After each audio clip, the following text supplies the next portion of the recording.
దేవుని నామమునకు మహిమ కలుగును గాక. ఆమేన్. ప్రభువును రక్షకుడైన యేసుక్రీస్తు పరిశుద్ధ నామములో మీ అందరికీ శుభాభివందనాలు తెలియజేస్తూ ఉన్నాను. తిరుత్వం తరువాత 7వ ఆదివారంలో ప్రవేశపెట్టిన దేవునికి వందనాలు. ఈరోజు లేఖన భాగము పాత నిబంధన పాఠ్యభాగము ఇర్మీయా గ్రంథము 31వ అధ్యాయము 23 నుంచి 25 వచనాలు. పత్రిక పాఠము అపోస్తల కార్యములు 14వ అధ్యాయం 8 నుంచి 23 వచనాలు. సువార్త పాఠ్యభాగము మత్తయి సువార్త 10వ అధ్యాయము 24 నుంచి 31 వచనాలు. నేటి ధ్యాన అంశము భయపడకుడి. మత్తయి సువార్త 10వ అధ్యాయం 28వ వచనం నుంచి తీసుకోబడిన అంశము. భయము లోకములో ఆవరించి ఉన్నది. ప్రతి నరుడు భయము చేత గజగజ వణుకుచున్నారు. భయపడి ఎందరో ప్రాణములు కోల్పోతున్నారు. మనము చూసుకున్నట్లయితే ఈ పాండమిక్ సిచ్యువేషన్లో చాలామంది ప్రాణాలు భయం చేత పోగొట్టుకున్నారని డాక్టర్లు చెప్తూ ఉన్నారు. అనుదిన జీవితంలో భయం అనేది ప్రతి మనిషికి అలవాటైపోయింది. ప్రతి విషయానికి భయపడతాడు మానవుడు. ఏ విషయమైనా కావచ్చు భయపడతాడు. యేసు ప్రభు ఎవరికి భయపడకూడదో, ఎవరికి భయపడాలో తేటతెల్లంగా తెలియజేస్తూ ఉన్నాడు. మత్తయి సువార్త మనం 10వ అధ్యాయము 24 నుండి 31 వచనం చదివితే అక్కడ రాయబడిన లేఖన భాగం మనకి చెప్తూ ఉంటుందన్నమాట.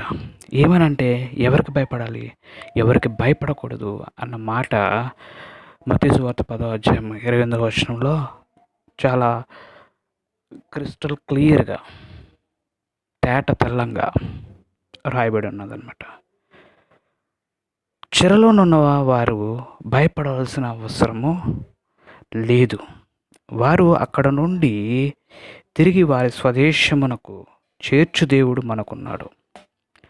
ఆయన శ్రమపడు వారిని తృప్తిపరుస్తాడు.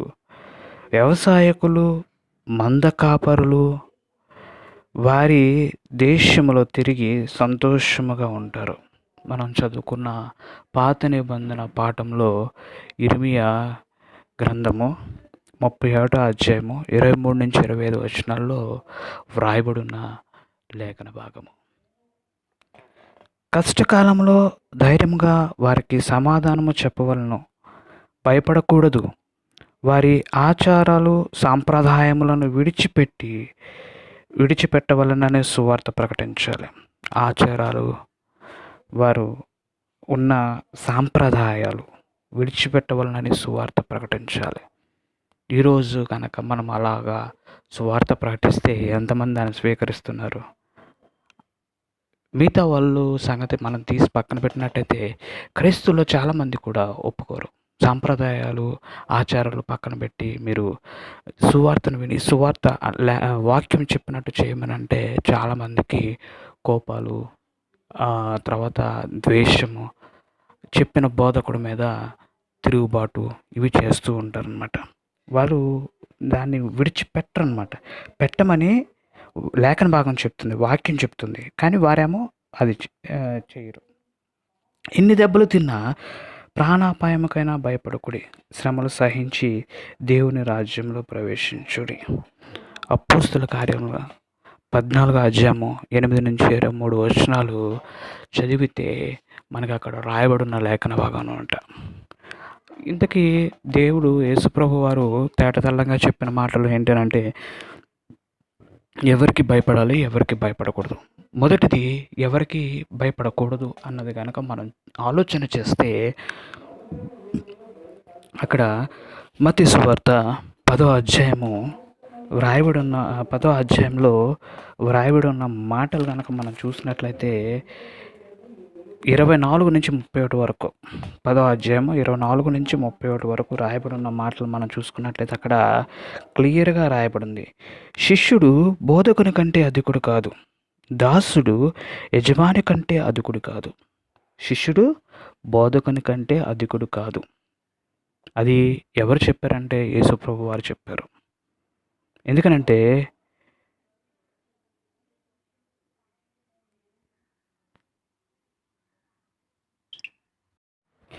శిష్యుడు నేను బోధకుని కంటే అధికుడును అనే భావం తప్పని ఖండించాడు యేసు ప్రభు.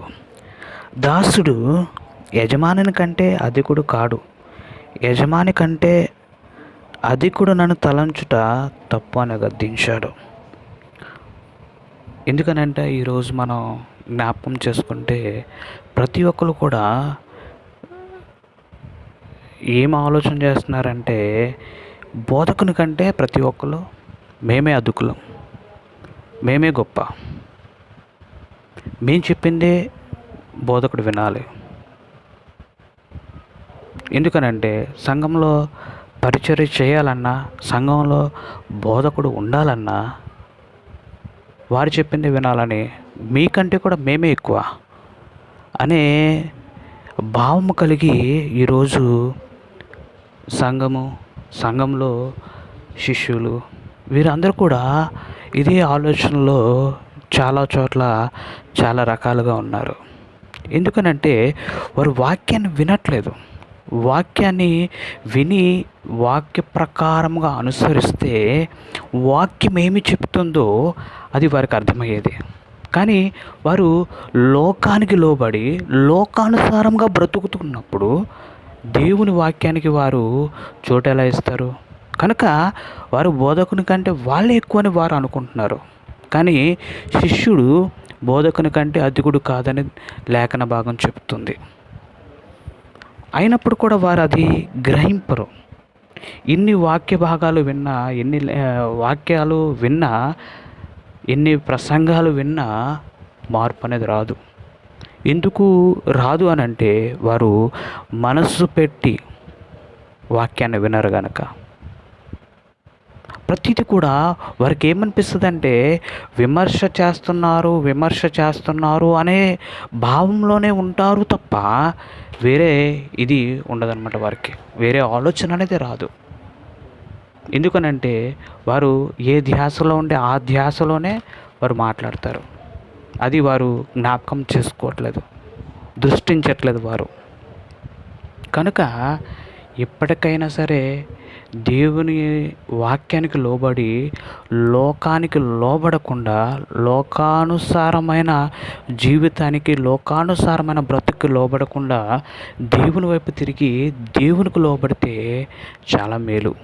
కనుక ప్రియ సహోదరుడా, ఈరోజైనా సరే అర్థం చేసుకో. నువ్వు వాక్యానికి లోబడి వాక్యం ఏం చెప్తుందో దాని ప్రకారంగా నువ్వు నడుచుకున్నట్లయితే చాలా మేలు.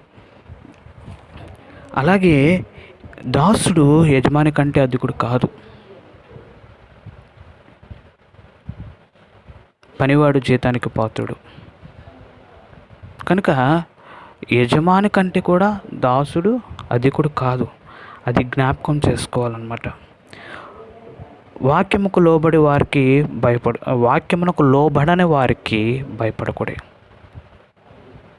చాలామంది ఉన్నారు ప్రతిరోజు అలవాటు ప్రకారంగా ఆదివారం మందిరానికి రావటం, కూర్చోవటం, వారు పక్కలతో మాట్లాడడం, ఎదురోళ్ళతో మాట్లాడడం, ఇదే చేసి వెళ్ళిపోతారు తప్ప దేవుని వాక్యాన్ని వినాలని కానీ దేవుని మాట ఒక్కటన్నా నేర్చుకోవాలని కానీ ఆశతో వారు సంఘానికి రారు. ఏంటి అని అంటే గుడికి వెళ్ళావా, వెళ్ళాను, ఇదే వారి అలవాటు తప్ప నేను వెళ్ళాను, దేవుని మాట నేను ఒకటి విన్నాను, అది నా మనసులో భద్రంగా దాచుకున్నాను, దాన్ని ధ్యానించుకుంటున్నాను అన్న ఇది ఎవరికి ఉండదు. వాక్యమునకు లోబడిన వారికి భయపడకూడదు. వాక్యానికి లోబడిన వారికి భయపడకూడదని లేఖన భాగం మనకి తెలియజేస్తుంది. మనం మత్తయి సువార్త 10వ అధ్యాయము 26వ వచనంలో కనుక మనం చూసినట్లయితే 10వ అధ్యాయము, కాబట్టి మీరు వారికి భయపడకుడి, మరుగైనది ఏదియు బయలుపరచబడకపోదు, రహస్యమేదియు తెలియబడకపోదు. మరుగైనది ఏదియు బయలుపరచబడకపోదు, రహస్యమైనది తెలియబడకపోదు అని లేఖన భాగం సెలవిస్తుంది. అదేవిధంగా మార్కు సువార్త 4వ అధ్యాయము 22వ వచనం కనుక మనం చూసినట్లయితే, మార్కు సువార్త 4వ అధ్యాయము 22వ వచనంలో కనుక మనం చూసినట్లయితే అక్కడ కూడా వ్రాయబడిన మాట, రహస్యం ఏదైనాను తేటపరచబడకపోదు, బయలుపరచుటకే కానీ ఏదియూ మరుగు చేయబడలేదు, ఏది కూడా మరుగు చేయబడలేదు. కనుక ప్రతీది కూడా వాక్యము మనకి తేట తెల్లంగా బోధిస్తూ ఉందన్నమాట. వాక్యాన్ని అనుసరించి వాక్యానికి లోబడని వారికి మనము భయపడకూడదు. అదేవిధంగా మనం చూసుకున్నట్లయితే లూకాసు వార్త 8వ అధ్యాయం 17వ వచనంలో కనుక మనం చూస్తే, లూకాసు వార్త 8వ అధ్యాయం 17వ వచనం,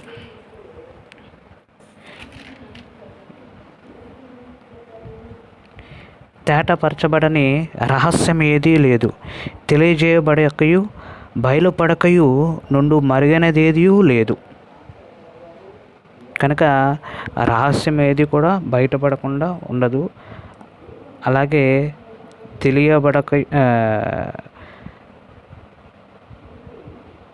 మరుగైనది తెలియబడకుండా అనేది లేదు. ప్రతిదీ కూడా తెలియజేస్తుంది అనమాట. ఏం తెలియజేస్తుందంటే లేఖన భాగం తెలియజేస్తుంది. అలాగే లూకాసు వార్త 12వ అధ్యాయము 2-3 వచనాలు చూసుకుంటే అక్కడ కూడా రాయబడి ఉన్న మాట చాలా తేట తెల్లంగా మనకి అక్కడ రాయబడి ఉంది. లూకాసు వార్త 12వ అధ్యాయము 2-3 వచనాలు, మరుగైనదేదీ బయలుపరచబడకపోదు, రహస్యమేదీ తెలియబడకపోదు, అందుచేత మీరు చీకటిలో మాట్లాడుకొనినవి వెలుగులో వినబడును, మీరు గదిలో యందు చెవిలో చెప్పుకొనినది మిద్దెల మీద చాటింపబడును. చూసారా, చీకటిలో మాట్లాడే మాటలు వెలుగులో వినబడతాయట. అలాగే గదుల్లో చెవిలో చెప్పుకున్నది మిద్దెల మీద చాటింపబడుతుంది. కనుక ఏది కూడా దాచాలన్నా దాగదు, అది దాచినది బయలుపడక పోదు అని లేఖన భాగం చెప్తుంది. కనుక వాక్యానికి లోబడి వాక్యానుసారంగా ఉంటే ప్రతీది కూడా మనకి లేఖన భాగం నేర్పిస్తుంది. అప్పుడు మనం లేఖన భాగం ఎప్పుడైతే మనం లేఖన భాగానికి లోపడతామో దేవుని యందు మనకి భయం ఏర్పడుతుంది. అది లేనప్పుడు వాక్యముకు లోబడిన వారికి అసలు భయపడకూడదు అనమాట. భయపడకూడదు. రెండోది మనం చూసినట్లయితే, మరియు ఆత్మను చంపనేరక దేహమును చంపు వారికి భయపడకుడి. ఆత్మను చంపనేరక దేహమును చంపు వారికి భయపడకుడి. మత్తయి సువార్త 10వ అధ్యాయము 28వ వచనం రాయబడి ఉన్న మాట, మత్తయి సువార్త 10వ అధ్యాయము 28వ వచనం రాయబడి ఉన్న మాట అనమాట. మరియు ఆత్మను చంపనేరక దేహమునే చంపువారికి భయపడకుడి, కానీ ఆత్మను దేహమును కూడా నరకంలో నశింపచేయవానికి మిక్కులు భయపడరు. ఇక్కడ చక్కగా రాయబడి ఉన్న మాట ఏంటంటే ఎవరికి భయపడాలి, ఎవరికి భయపడకూడదు అని చెప్పేసి అని రాయబడి ఉన్న మాట. ఆత్మ ముఖ్యము కానీ శరీరము కాదు, కావున ఆత్మానుసారముగా జీవించాలి. శరీరమును చంపితే ఆత్మ మొరపెడుతుంది. ఆదికాండము 4వ అధ్యాయము 9-13 వచనాల్లో మనం అక్కడ చూసినట్లయితే అక్కడ రాయబడి ఉన్న మాట మీకు జ్ఞాపకం చేస్తున్నాను. ఆదికాండము 4వ అధ్యాయము 9-13 వచనాలు గనక మనం జ్ఞాపకం చేసుకుంటే అక్కడ రాయబడిన మాట మీకు జ్ఞాపకం చేస్తున్నాను. యెహోవా నీ తమ్ముడైన హేబేలు ఎక్కడున్నాడని కయీనును అడుగగా అతడు, నేను ఎరుగను, నా తమ్మునికి నేను కావలి వాడినా అనెను. అప్పుడు, నీవు చేసిన పని ఏమిటి? నీ తమ్ముని రక్తము యొక్క స్వరము నేలలో నుండి నాకు మొర్రపెట్టుచున్నది. నీ తమ్ముని రక్తము యొక్క స్వరము నేలలో నుండి నాకు మొరపెట్టుచుంది. అంటే శరీరాన్ని అయితే చంపగలిగాడు కానీ ఆత్మను చంపలేకపోయాడు. ఎందుకంటే ఎవరు ఆత్మను చంపలేరు. కనుక ఆత్మ ఎక్కడి నుంచి మొరపెడుతుందట? నేల నుండి దేవునికి మొర్రపెడుతూ ఉంది.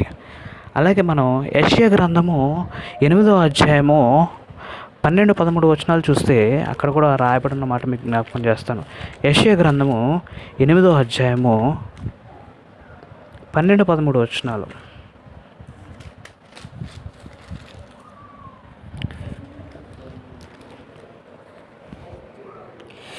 ఈ ప్రజలు బందుకట్టు అని చెప్పిన దంతయు బందుకట్టు అనుకొనుకుడి. వారు భయపడుదానికి భయపడకుడి, దాని వలన దిగులు పడకుడి. సైన్యములకు అధిపతియగు యెహోవాయే పరిశుద్ధుడు అనుకునుడి. మీరు భయపడవలసిన వాడు ఆయనే. ఆయన కోసరమే దిగులు పడవలెను. అప్పుడు ఆయన మీకు పరిశుద్ధ స్థలముగా నుండును. అయితే ఆయన ఇశ్రాయేలు యొక్క 2 కుటుంబములకు తగులు రాయిగాను అభ్యంతరము కలిగించు బండగాను ఉండును.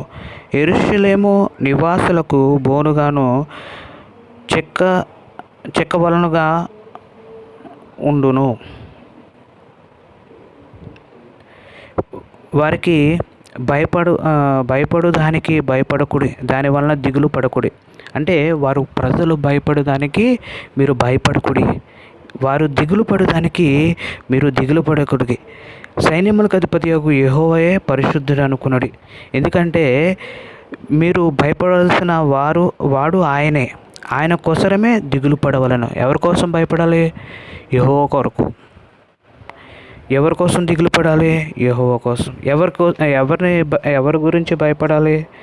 యెహోవా దేవుని గురించి మనం భయపడాలి. ఎందుకనంటే అతడు పరిశుద్ధుడు కనుక మనము భయపడాలని అక్కడ లేఖన భాగం మనకి తెలియజేస్తుంది. లూకా సువార్త 12వ అధ్యాయము 4వ వచనంలో, లూకా సువార్త 12వ అధ్యాయము 4వ వచనంలో వ్రాయబడి ఉన్న మాట మీకు జ్ఞాపకం చేస్తున్నాను.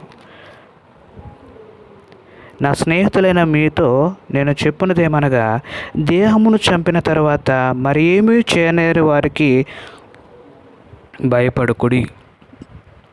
దేహమును చంపిన తర్వాత మరి ఏమీ చేయనేరని వారికి మీరు భయపడకూడని లేఖన భాగం చెప్తుందన్నమాట. వారు ఆత్మను చంపలేరు, దేహాన్ని అయితే చంపగలరు, కానీ ఆత్మను చంపలేరు. వారి కోసం మీరు భయపడకూడదు. వారి ఏదో చేస్తారని వారి గురించి మీరు భయపడకూడని లేఖన భాగం మనకి తేటతెల్లంగా తెలియజేస్తూ ఉంది. కనుక ప్రియ దేవుని బిడ్డలారా, మీరు ఎవరికి భయపడాలి, ఎవరికి భయపడకూడదని లేఖన భాగం మనకి తెలియజేస్తూ ఉంది. మొదటిదేమో మనకు ఆలోచన చేస్తే వారికి భయపడకూడి అన్న దాంట్లో మనము శిష్యుడు బోధకుని కంటే అధికుడు కాదని మనము జ్ఞాపకం చేసుకున్నాము. మరియు రెండో పాయింట్లోకి వచ్చేసరికి మనము శరీరాన్ని చంపగలరు కానీ ఆత్మను చంపలేని వారికి భయపడకూడి అని లేఖన భాగం చెప్తున్న మాటను ధ్యానం చేసుకున్నాం. మూడోది, మీ తల వెంట్రుకలన్నీ లెక్కింపబడిన గనక మీరు భయపడకుడి. మీ తల వెంట్రుకలన్నీ కూడా లెక్కింపబడినవి కనుక మీరెవరికి భయపడకూడదు, భయపడాల్సిన అవసరం లేదు. విశ్వాసి యొక్క విశ్వాసం బట్టి అతని ఆయుష్ లెక్కింపబడినది. విశ్వాసి యొక్క విశ్వాసమును బట్టి అతని ఆయుష్ లెక్కింపబడినది కనుక భయపడాల్సిన అవసరం లేదు. అవిశ్వాసి లెక్కింపబడలేదు కనుక భయపడతాడు. ఎవరు భయపడతారు? అవిశ్వాసి. ఎందుకంటే అతను లెక్కింపబడలేదు కనుక అతను భయపడతాడు. విశ్వాసి తన విశ్వాసాన్ని బట్టి లెక్కింపబడ్డాడు కాబట్టి తను భయపడాల్సిన అవసరం లేదు. మత్తయి సువార్త 10వ అధ్యాయము 30-31 వచనాలు మనం చూసినట్లయితే, మత్తయి సువార్త 10వ అధ్యాయము 30-31 వచనం మనం అక్కడ చూసినట్లయితే అక్కడ రాయబడి ఉన్న మాటలు మీకు జ్ఞాపం చేస్తున్నాను. మీ తల వెంట్రుకలన్నీ లెక్కింపబడి ఉన్నది కనుక మీరు భయపడకుడి. మీరు అనేకమైన పిచ్చుకల కంటే శ్రేష్ఠులు. తల వెంట్రుకలన్నీ లెక్కింపబడ్డాయి కనుక మీరు భయపడకుడి అని చెప్పేసి లేఖన భాగం మనకి తెలియజేస్తుంది. లూకా సువార్త 21వ అధ్యాయము 18వ వచనం మనం చూసినట్లయితే అక్కడ రాయబడి ఉన్న మాటను మీకు జ్ఞాపకం చేస్తున్నాను. లూకా సువార్త 21వ అధ్యాయము 18వ వచనము, కానీ మీ తల వెంట్రుకలో ఒకటైనను నశింపదు. ఎందుకనంటే ఆల్రెడీ లెక్కింపబడి ఉన్నది కనుక మీ తల వెంట్రుకలు ఒకటైనను నశింపదని లేఖన భాగం మనకి తెలియజేస్తుంది. అపోస్తుల కార్యముల గ్రంథము 27వ అధ్యాయము 34వ వచనంలో రాయబడి ఉన్న మాటను జ్ఞాపకం చేస్తున్నాను. అపోస్తుల కార్యములు 27వ అధ్యాయము 34.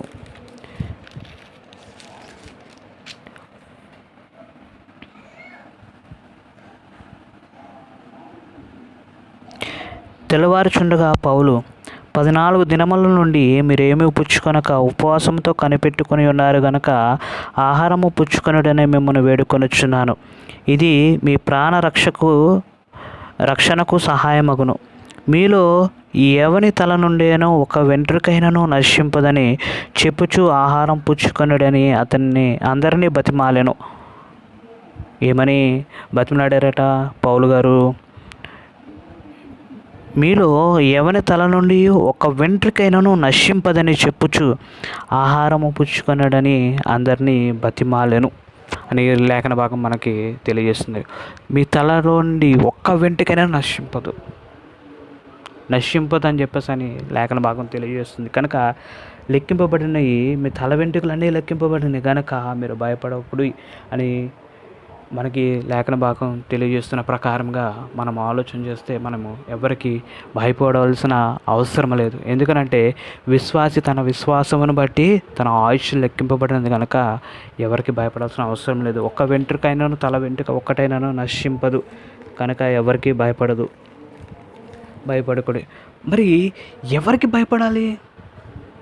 భయపడకూడదు అని మనం తెలుసుకున్నాము. మరి ఎవరికి భయపడాలి అని అంటే ఆత్మను దేహమును కూడా నరకమును నశింపజేయగల వానికి మిక్కిలి భయపడాలి. ఆత్మను దేహమును కూడా అంటే రెండింటిని కలిపి నరకములో నశింపజేయగల వానికి మిక్కిలి చాలా ఎక్కువగా భయపడాలని లేఖన భాగం తెలియజేస్తూ ఉంది. మత్తయి సువార్త 10వ అధ్యాయం మనము 28వ వచనం కనుక మనం చూసినట్లయితే మత్తయి సువార్త 10వ అధ్యాయము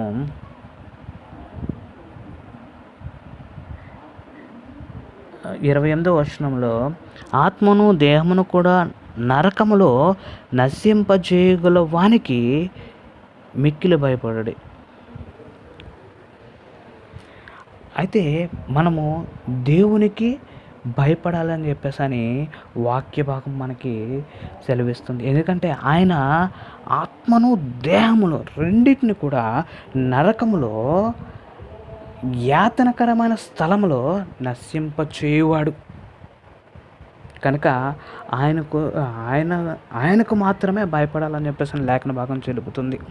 గ్రీక్లో గెహనా అనే అర్థము నరకము. గెహనా అంటే నరకము లేదా యాతనకరమైన చోటు కానీ లేక నరకంలో కానీ ఆత్మను దేహము రెండింటిని నశింపచేయు వానికే భయపడాలి తప్ప మరి ఎవరికి భయపడకూడదు, ఎవరికి భయపడాల్సిన అవసరం లేదని చెప్పేసి అని లేఖన భాగం మనకి తేటతెల్లంగా బోధిస్తూ ఉంది. దేవుని యందు భయభక్తులు లేని వారిని నులివెచ్చని స్థితిలో అంటే అటు వాక్యంకి ఆధారపడి వాక్యానుసారంగా బతికేవారు కాదు, ఇటు లోకానుసారంగా లోకాన్ని అనుసరించి దేవుణ్ణి అనుసరించకుండా బతికేవాళ్ళు కాదు. అటు ఇటు ఉన్న వాళ్ళు ఉన్నారు లోకంలో, చాలామంది ఉన్నారు, ఒకరిద్దరు కాదు చాలామంది ఉన్నారు. వారు నులివెచ్చని స్థితిలో ఉన్నవారు అన్నమాట. లోకాన్ని, పాపాన్ని, శాతాన్ని విడిచిపెట్టక ఉన్నవారిని శాశ్వతంగా హింసలు పెట్టడానికి ప్రత్యేకించబడిన స్థలం ఏంటి అని అంటే నరకము, యాతనకరమైన స్థలము. మార్కు సువార్త 9వ అధ్యాయము 48వ వచనం కనుక మనం చూసినట్లయితే నరకమున వారి పురుగు చావదు, అగ్ని ఆరదు. అంటే హింస అనేది ఇదవదనమాట. శాశ్వతంగా హింసించబడడానికి ప్రత్యేకించబడిన స్థలము నరకము. కనుక మనము జ్ఞాపకం చేసుకుంటే ఎవరికి భయపడాలంటే ఆత్మను దేహమును రెండు కూడా నరకంలో నశింపజేయవానికే భయపడాలి తప్ప మరి ఎవరికి భయపడకూడదు. అయితే మనము మార్కు సువార్త 9వ అధ్యాయము 43వ వచనం కనుక మనం చూసినట్లయితే, నీ చేయి నిన్ను పరిచిన ఎడల దాన్ని నరికివేయము. నీవు రెండు చేతులు కలిగి నరకంలో ఆరని అగ్నిలోనికి పోవుట కంటే అంగహీనుడివై జీవంలో ప్రవేశించుట మేలు కదా. కనుక ఏం చేయాలంట? ఒకవేళ చెయ్యి అభ్యంతరపరిస్తే దాన్ని నరికివేయాలట. రెండు చేతులు కలిగి నరకంలో ఆరని అగ్నిలోనికి పోవుట కంటే అంగహీనుడివై జీవంలో ప్రవేశించటం మేలు. కనుక అభ్యంతర పెట్టే ప్రతిదాన్ని కూడా, నీ అవయవాన్ని ప్రతిదాన్ని కూడా నరికివేయమని లేఖన భాగం సెలవిస్తుంది. అలాగే మత్తయి సువార్త 5వ అధ్యాయం 22వ వచనంలో కూడా వ్రాయబడి ఉన్న మాట. 5వ అధ్యాయము మత్తయి సువార్త 5వ అధ్యాయము 22వ వచనం, నేను మీతో చెప్పినదేమనగా, తన సహోదరుని మీద కోపపడు ప్రతివాడు విమర్శకు లోనగును.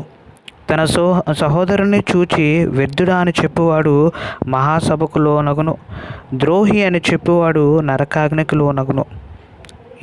ఏమని సెలవిస్తుంది లేఖన భాగమని మనం ఆలోచన చేస్తే, తన సహోదరుని మీద కోపపడు ప్రతివాడు విమర్శకు లోనగును. విమర్శింపబడతాడని చెప్పేసి లేఖన భాగం చెప్తుంది. తన సహోదరుని చూచి వ్యర్థుడా అని చెప్పువాడు మహాసభకు లోనగును. ఎవరిని కూడా తీర్పు తీర్చడానికి మనకి అధికారము లేదు. కనుక వ్యర్థుడని కానీ లేక ద్రోహి అని కానీ చెప్పడానికి మనకి అధికారం లేదు. దేవునికి తప్ప ఎవరికి ఆ అధికారం లేదు. కనుక ద్రోహి అని చెప్పువారిని నరకాగ్నికి లోనగును. కనుక ద్రోహి అని కానీ లేక నీ సహోదరుని వ్యర్థుడాగా అని కానీ ఉచ్చరింపకూడదు. అది నీకు తగదు. అలాగే మత్తయి సువార్త 5వ అధ్యాయంలోనే 29-30 వచనాలు కనుక మనం చూస్తే, 29-30 వచనాలు, నీ కుడి కన్ను నిన్ను అభ్యంతరపరిచిన ఎడల దాన్ని పెరికి నీ యొద్ద నుండి పారవేయము. నీ దేహమంతయు నరకంలో పడవేయబడకుండా నీ అవయవంలో ఒకటి నశించుట నీకు ప్రయోజనకరము కదా. నీ కుడి చెయ్యి నిన్ను అభ్యంతరపరిచిన ఎడల దాన్ని నరికి నీ యొద్ద నుండి పారవేయము. నీ దేహమంతయు నరకంలో పడకుండా నీ అవయవంలో ఒకటి నశించుట నీకు ప్రయోజనము కదా. నీ కుడి కన్ను నిన్ను అభ్యంతర పెడితే దాన్ని తీసివేసి అగ్నిలో పడవేయమని చెప్పేసి లేఖన భాగం చెప్తుందనమాట. అంటే మనల్ని దీన్ని బట్టి, అంటే కుడి కన్ను పీకివేసి లేకపోతే కుడి చెయ్యి తీసివేసి మీరు అగ్నిలో పడవేయండి అని అంటే నిజంగా అంటే అలా చేసేవాళ్ళు ఉన్నారా అంటే అని మనం ఆలోచన చేయకూడదు. అది కాదు దేవుని ఉద్దేశం, అది కాదు. ఎవరు నరకంలోకి వెళ్ళడానికి దేవునికి ఇష్టం లేదు. కనుక దేవుడు లోకమును ఎంతో ప్రేమించాడు, తన అద్వితీయ కుమారుని ఈ లోకమునకు పంపించాడు. ఎందుకంటే ప్రతి ఒక్కరూ నశించకుండా దేవుని రాజ్యంలో ప్రవేశించాలనే దేవుని కోరిక. అయితే ఇది ఎందుకు మరి నరకంలో నీ కుడి కన్ను అభ్యంతరపరిస్తే అది తీసేయమని ఎందుకు లేఖన భాగం చెప్పింది అని అంటే, పాపం వైపు చూడకు, పాపం చెయ్యకు అని చెప్పేసి లేఖన భాగం చెప్తుంది. దాని అర్థం అది. అంతేగాని నువ్వు ఇది తీసేసుకో అది తీసేసుకో అని కాదు. పాపాన్ని చేయకు, పాపం చూడకు, పాపాన్ని తీసివేసే. నువ్వు నశించిపోవద్దు. దీనివల్ల నీకు పాపం జరుగుతుందో దాన్ని తీసేసుకో. నీ కంటి వల్ల పాపం జరుగుతుంది అనుకోండి, ఆ పాపం ఏదైతే ఉందో దాన్ని చూడొద్దని చెప్పేసి యేసుప్రభు దేవుడు సెలవిస్తున్నాడు. దేవుడు మనకి సెలవిస్తున్నాడు. అలాగే నీ చెయ్యి పాపం చేయడానికి పూనుకుందా, ఆ పాపంకి అటువైపు పాపం చేయకుండా నీ చెయ్యిని నువ్వు జాగ్రత్తగా పెట్టుకోవాలి. ఎందుకంటే దానివల్ల నీ శరీరం అంతా కూడా నరకంలోకి వెళ్ళడానికి దేవునికి ఇష్టం లేదు. కనుక నీ శరీరాన్ని, నీ కంటిని నువ్వు జాగ్రత్తగా చూసుకోవాలని చెప్పేసి లేఖన భాగం, పాపము నుండి నీవు విడిపింపబడాలని లేఖన భాగం సెలవిస్తుంది.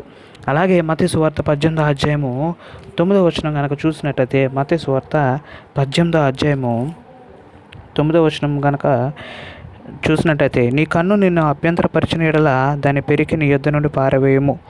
2 కన్నులు కలిగి అగ్నిగల నరకంలో వేయబడుట కంటే ఒక కన్ను కలిగి జీవంలో ప్రవేశించడం నీకు మేలు. కనుక జ్ఞాపకం చేసుకోండి. అలాగే మత్తయి సువార్త 23వ అధ్యాయము 15 వచనము. మత్తయి సువార్త 23వ అధ్యాయము 15 వచనం. అయ్యో వేషధారులైన శాస్త్రులారా, పరిసయ్యులారా, ఒకని మీ మతంలో కలుపుకొనుటకు మీరు సముద్రమును భూమిని చుట్టి వచ్చెదరు. అతడు కలిసినప్పుడు మీరు అతని కంటే 2 అంతలు నరక పాత్రులుగా చేయుదురు. ఎందుకనంటే వారు వాళ్ళ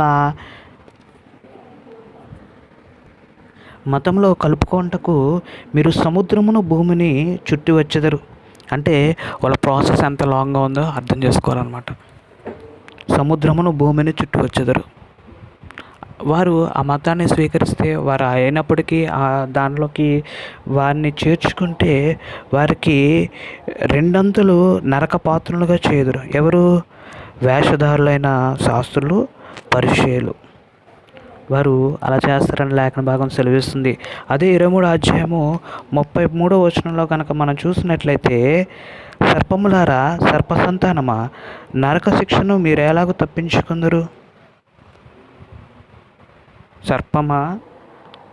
సర్పములారా, సర్ప సంతానమా, నరక శిక్ష నుండి మీరు ఎలాగో తప్పించుకుందరు?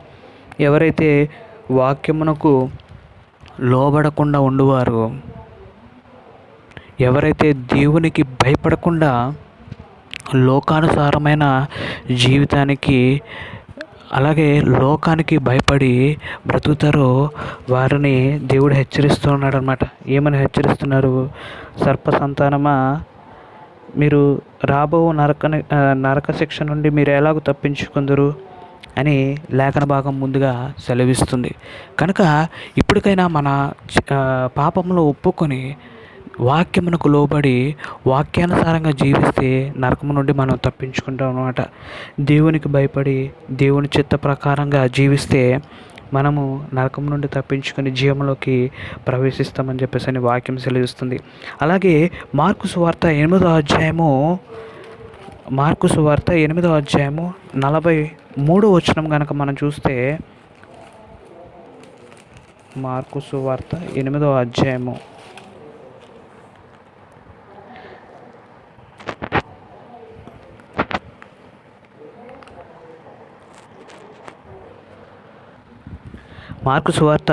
9వ అధ్యాయము 43వ వచనం కనుక మనం చూసినట్టయితే, 43, 45, 47 వచనం.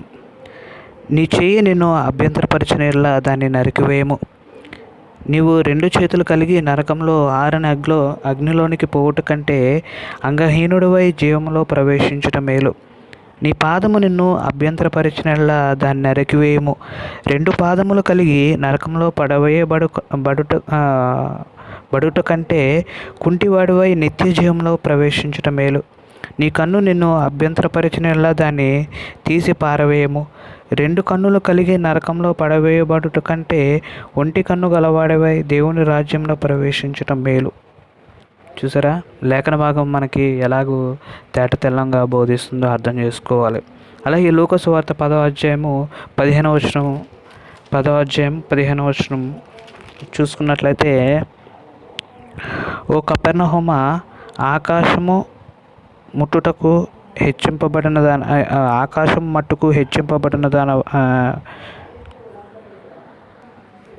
ఓ కపెర్నహూమ, ఆకాశం మట్టుకు హెచ్చింపబడేదవా, నీవు పాతాళం వరకు దిగిపోవదు. అంటే మనల్ని మనం హెచ్చింపబడకూడదు అన్నమాట. ఎందుకంటే హెచ్చింపబడితే పాతాళంలోకి దిగిపోదవు అనే లేఖన భాగాన్ని మనం అక్కడ అర్థం చేసుకోవచ్చు. అలాగే లూకా సువార్త 12వ అధ్యాయం 5వ వచనం కనుక మనం చూసినట్లయితే, లూకా సువార్త 12వ అధ్యాయము 5వ వచనము, ఎవరికి మీరు భయపడవలనో మీకు చేయుదును, చంపిన తర్వాత నరకంలో పడద్రోయి శక్తి గల వానికి భయపడుడి, ఆయనకే భయపడునని మీతో చెప్పుచున్నాను. అంటే ఎవరికి భయపడాలంట? ఎవరికి మీరు భయపడవలనో మీకు తెలియజేయుదును. అంటే ఎవరికి భయపడాలో మనకి తెలియజేస్తుంది. ఏం తెలియజేస్తుంది అంటే లేఖన భాగం, వాక్యం మనకి తెలియజేస్తుంది. చంపిన తరువాత నరకంలో పడద్రోయ శక్తి గల వానికి భయపడుడి. అంటే చంపిన తర్వాత నరకంలో పడద్రోయ శక్తి గలవానికి భయపడ్డు. అంటే ఎవరికైతే నరకంలో పడేసే శక్తి అంటే అధికారం ఉన్నదో ఆయనకి లోబడాలని చెప్పేసి అని లేఖన భాగం మనకి తెలియజేస్తూ ఉంది. అలాగే కనుక మనము మత్తయి సువార్త 25వ అధ్యాయము 41వ వచనం కనుక చూస్తే, మత్తయి సువార్త 25వ అధ్యాయము 41వ వచనం,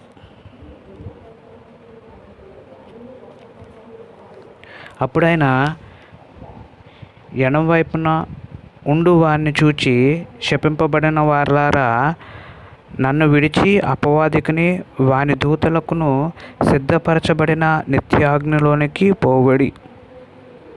అంటే యేసుప్రభు వారు ఏం చెప్తున్నారంట? శపింపబడిన వారలారా, నన్ను విడిచి అపవాదికిని వాని దూతలకు సిద్ధపరచబడిన నిత్యాగ్నిలోకి పోవడి. ఎవరికి నిత్యాగ్ని అంటే నరకము ఏర్పాటు చేయబడింది అని అంటే అపవాది అంటే సాతాను అతని దూతల కోసం ఏర్పాటు చేయబడిన నిత్యాగ్ని అంటే నరకములోకి పోవడి అని చెప్పేసి అని యేసుప్రభు వారు అక్కడ తెలియజేస్తున్నారు. ఎవరైతే వెళ్తారంటే శపింపబడిన వారు, అలాగే అపవాది శిష్యులు, అపవాది అందరూ కూడా పాతాళంలోకి నరకంలోకి వెళ్తారని చెప్పేసి అని లేఖన భాగం మనకి తెలియజేస్తూ ఉంది. అలాగే కనుక 13వ అధ్యాయము 42వ వచనం చూస్తే, మత్తయి సువార్త 13వ అధ్యాయము 42వ వచనం కనుక మనం చూసినట్లయితే,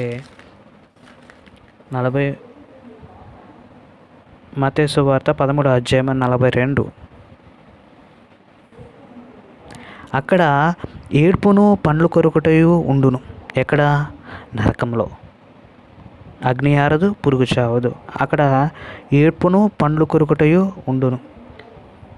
50వ వచనం చూస్తే, అదే అధ్యాయము 50వ వచనంలో చూస్తే మనము, వీరిని అగ్నిగుండంలో పడవేయుదురు, అక్కడ ఏడ్పును పండ్లు కొరుకుటయు ఉండును.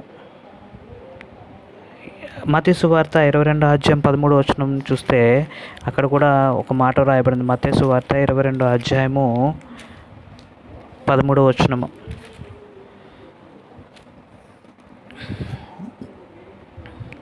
అంతటా రాజు వీని కాళ్ళు చేతులు కట్టి వెలుపటి చీకటిలోనికి త్రోసివేయుడి, అక్కడ ఏడ్పును పండ్లు కొరుకుటయు ఉండునని పరిచారకులతో చెప్పాను. ఎక్కడ? నరకంలో. ఏడ్పును పండ్లు కొరుకుటయు, అగ్ని ఆరదు, పురుగు చావదు. ఎంత యాతనకరమైన స్థలము అనేది దీన్ని బట్టి మనం అర్థం చేసుకోవచ్చు. ఆ స్థలంలోనికి ప్రవేశించుట కంటే పాపము చేయకుండా దేహాన్ని ఆత్మను నశింపజేయడానికి భయపడి భయభక్తులు కలిగి విశ్వాసంతో ఆయన వెంబడిస్తే మనము నరకము నుండి తప్పించుకొని జీవంలోకి ప్రవేశిస్తామని చెప్పేసి అని మనము ఈ లేఖన భాగాలను బట్టి మనం అర్థం చేసుకోవచ్చు. కనుక ప్రియ సోదరుడా, ఈరోజే మనము ఒక తీర్మానం చేసుకుని దేవుణ్ణి అనుసరించి దేవునికి ఇష్టడుగా జీవించడానికి మనం ప్రయత్నం చేద్దాం. ఎందుకనంటే లోకానుసారమైన బ్రతుకుని మనము ఇష్టపడకుండా దేవుణ్ణి ఇష్టపడి, దేవునికి భయపడి, దేవుని యందు భయభక్తులు కలిగి మనము ఆయన వాక్యమునకు లోబడి వాక్యానుసారముగా జీవిస్తే మనము నరకంలో నుండి జీవంలోకి ప్రవేశిస్తామని చెప్పేసి అని వాక్య భాగము సెలవిస్తుంది. కనుక మనం అటు చేసి నరకం నుండి తప్పించుకుందాము. అలాగే మనము చూసుకున్నట్లయితే సువార్తకు అవిధేయులైన వారి మీదకును ఏమొస్తుంది అంటే, సువార్తకు అవిధేయులు అంటే సువార్తకు ఎవరైతే లోబడరో వారి గురించి వ్రాయబడిన మాట జ్ఞాపకం చేస్తున్నాను. 2 తెస్సలోనికి రాసిన పత్రిక 1 అధ్యాయము 5-9 వచనాలు. అపోస్తలుడైన పౌలు తెస్సలోనికి రాసిన 2వ పత్రిక 1 అధ్యాయము 5-9 వచనాల్లో రాయబడిన మాట నేను మీకు జ్ఞాపకం చేస్తున్నాను. దేని కొరకు మీరు శ్రమపడుచున్నారో ఆ దేవుని రాజ్యమునకు మీరు యోగ్యులని ఎంచబడు నిమిత్తమును మీరిట్లు ఒప్పుకొనుట దేవుని న్యాయమైన తీర్పునకు స్పష్టమైన సూచన అయ్యున్నది. ప్రభువైన యేసు తన ప్రభావమును కనపరచు దూతలతో కూడా పరలోకము నుండి అగ్నిజ్వాలలో ప్రత్యక్షమై దేవుని నెరుగని వారికిని మన ప్రభువైన యేసు సువార్తకు లోబడిన వారికిని ప్రతిదండన చేయనప్పుడు మిమ్మల్ని శ్రమపరచు వారికి శ్రమ పొందుచున్న మీకు మాతో కూడా విశ్రాంతియు అనుగ్రహించుటకు దేవునికి న్యాయమే. కనుక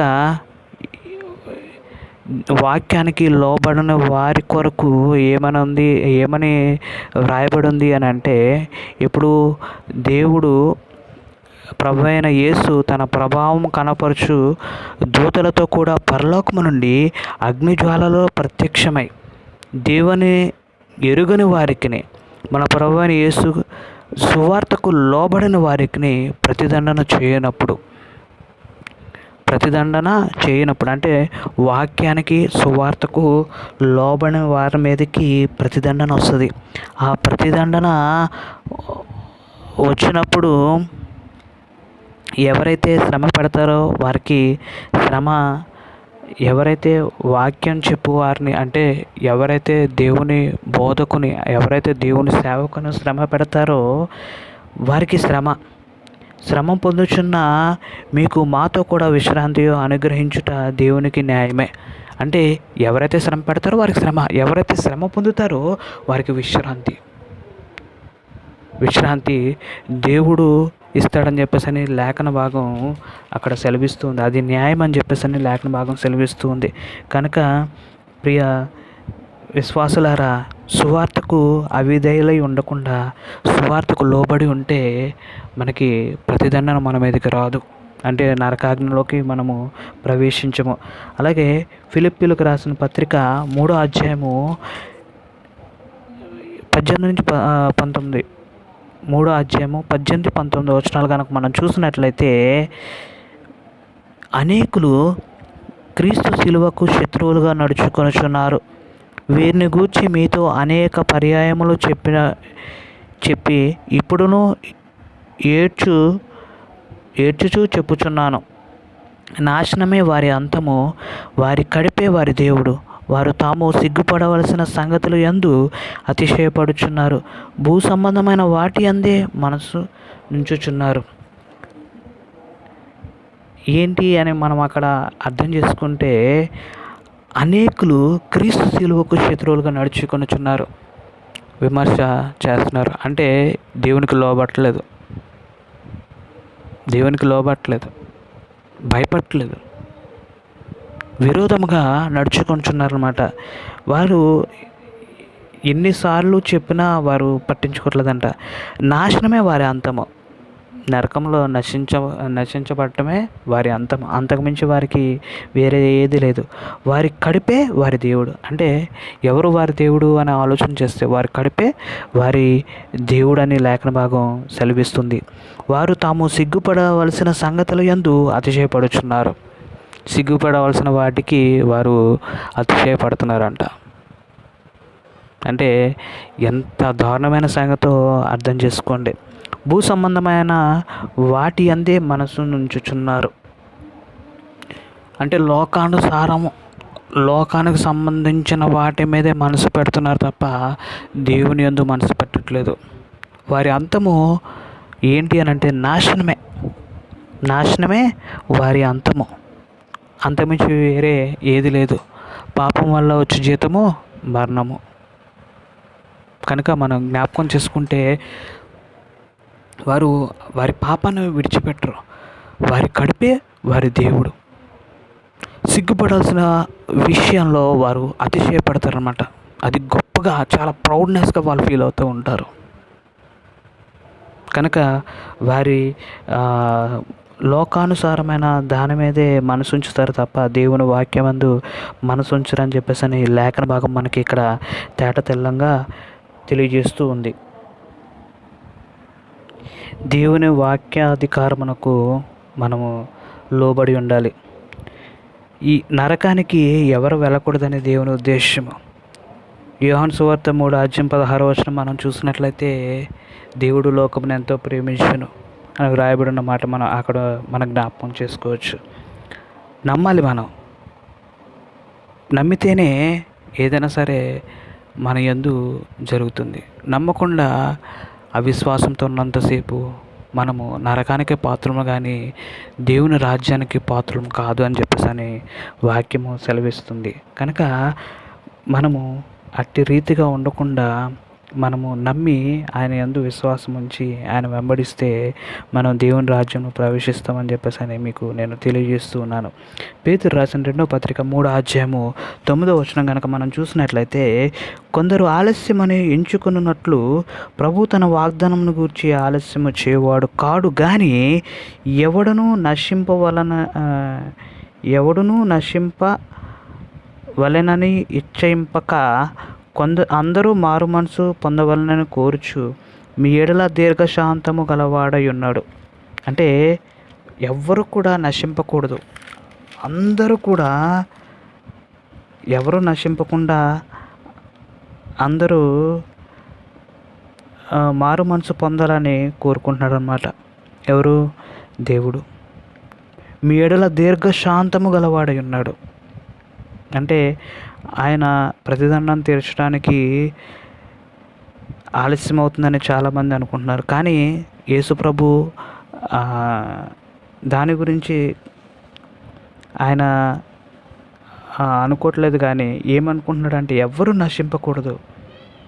అంటే నశించిపోవటం ఆయనకి ఇష్టం లేదు. ఎవరు నశించుట ఆయనకి ఇష్టం లేదు. ప్రతి ఒక్కరూ కూడా మారు మనసు పొందాలి అని ఆయన కోరిక తప్ప వేరే ఉద్దేశం కాదు. నశించాలనే ఉద్దేశం కాదు. అందరూ కూడా జీవంలోనికి ప్రవేశించాలి తప్ప నరకానికి వెళ్ళకూడదని ఆయన ఆలోచన. కనుక ఆయన రాకడ ఆలస్యం అవుతుంది. అది దీర్ఘశాంతంతో ఆయన కనిపెడుతూ ఉన్నాడు. దాన్ని మనం చులకనగా తీసుకునకూడదనమాట. దేవుని ఏర్పాటును, సువార్తను, రక్షణను తిరస్కరించిన వారిని నరకానికే వెళ్తారు. ఆయనకు భయపడి వాక్యానికి లోబడి లోకాన్ని, పాపాన్ని, సాతాన్ని ద్వేషించి విడిచిపెట్టిన వారు జీవంలోనికి వెళ్తారు అని లేఖన భాగం మీకు తెలియజేస్తుంది. కనుక ప్రియ సోదరి సోదరుడా, ఈరోజైనా సరే ఇప్పుడైనా సరే నీవు ఒక వాగ్దానం చేసుకొని నరకంలో ప్రవేశింపబడకుండా ఎవరికి భయపడాలో, ఎవరికి భయపడకూడదో లేఖన భాగం మనకి బోధించిన ప్రకారముగా మనము తీర్మానం చేసుకొని మనము దేవునికి భయపడి దేవుని వాక్యానుసారంగా మనం జీవించినట్లయితే జీవంలోనికి ప్రవేశిస్తామని చెప్పేసి మీకు తెలియజేస్తూ, అట్టి కృప మెండుగా దేవుడు మీ అందరికీ దయచేయనుగాక. ఆమెన్.